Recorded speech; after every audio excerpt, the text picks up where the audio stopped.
北双园。孩子们要朗读的故事是 Let's go to the zoo。Hello everyone, we are from Sharon School. My name is Monica. My name is Ethan. My name is Jeffrey. Our story is Let's go to the zoo. Today is a beautiful day.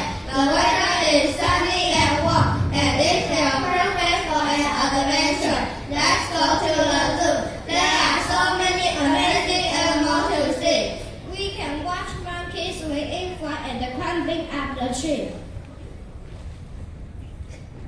They jump around happily and love eating bananas. We can also see tall giraffes with their long necks reaching up to eat leaves from the trees. Elephants are there too. They are huge, gentle, and strong, with long trunks. As we walk around, we can spot tigers resting in the shade, playful girls running and hopping around, And big people relaxing in the water.